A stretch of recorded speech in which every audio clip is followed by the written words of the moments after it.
Assalamualaikum warahmatullahi wabarakatuh. Alhamdulillahi rabbil alamin. Wassalatu wassalamu ala rasulillah wa ala alihi wa sahbihi wa mawalah wa man ittaba'a hudah ila yaumin alqah wa ba'd.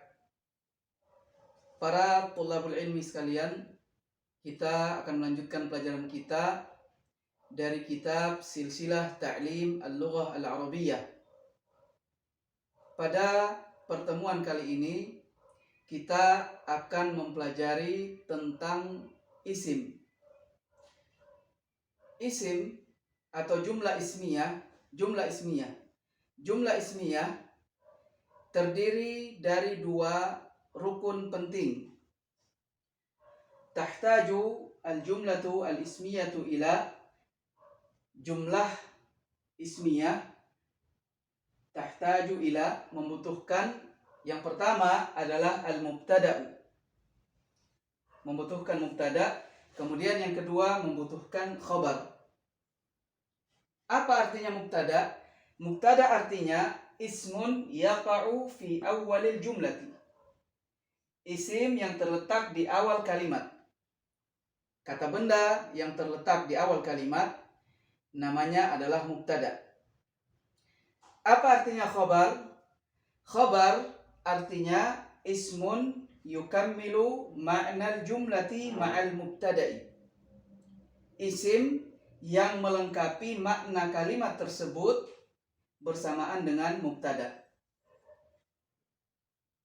Kalau hanya mubtada' saja, kita tidak mengerti, tidak paham apa maksud dari kalimat tersebut. Atau misalkan ada khabar saja, maka kita tidak akan mengerti apa maksud dari kalimat tersebut.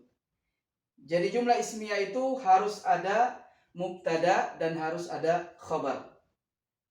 Contohnya, an-nahru saghirun. An-nahru saghirun. Sungai itu kecil. An-nahru namanya mubtada. Mengapa disebut mubtada? Karena terletak di awal kalimat. Shaghirun namanya khabar.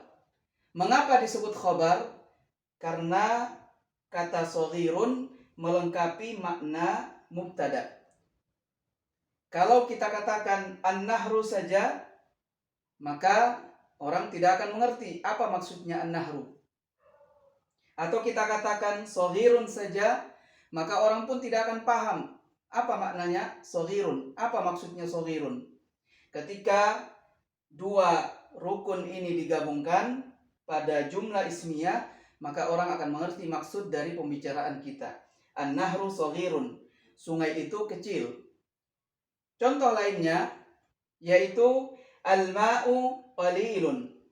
Al-ma'u qalilun, air itu sedikit.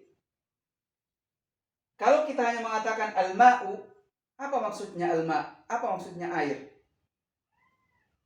Atau kita hanya mengatakan qalilun, sedikit, apa artinya sedikit? Tentunya orang tidak akan paham. Orang akan bertanya-tanya maksudnya sedikit ini apa? Apa yang sedikit? Ketika kita katakan al-ma'u qalilun, air itu sedikit, maka orang akan paham maksud dari pembicaraan kita. Artinya kita memberitahukan bahwasanya air itu jumlahnya hanya sedikit. Kemudian yang kedua, al-mubtada'u marfu'un bid-dhammah. Yang namanya mubtada' selalu marfu'. Apa artinya marfu'? Marfu' suatu keadaan ya, di mana atau hukum dari kalimat tersebut, kedudukannya dalam kalimat. Al-mubtada'u marfu'un. Mubtada' marfu'un bid-dhammah. Marfu' dan apa? Dengan dhammah. Ya, tanda dari suatu kalimat atau suatu kata marfu' adalah tandanya ad-dhammah. Wal khabaru marfu'un bid-dhammati aidan. Begitu juga dengan khabar. Seperti pada contoh ini, an-nahru. Mubtada' marfu' bid-dhammah. Begitu juga khabar. Khabar hukum i'rabnya adalah marfu'. Marfu' dengan apa? Dengan dhammah. Shaghirun. Kesimpulannya, jumlah ismiyah itu terdiri dari dua rukun penting. Yang pertama adalah mubtada, yang kedua adalah khabar. Dan mubtada hukumnya marfu' dengan dhammah, begitu juga dengan khabar hukumnya marfu' dengan dhammah. Mubtada, mengapa disebut mubtada? Karena mubtada itu terletak di awal kalimat. Mengapa disebut khabar? Karena khabar ini adalah kata yang melengkapi makna dari mubtada itu sendiri. Mudah-mudahan bermanfaat. Wassallallahu wasallam wa baraka ala nabiyyina Muhammad wa ala alihi wa sahbihi wasallam.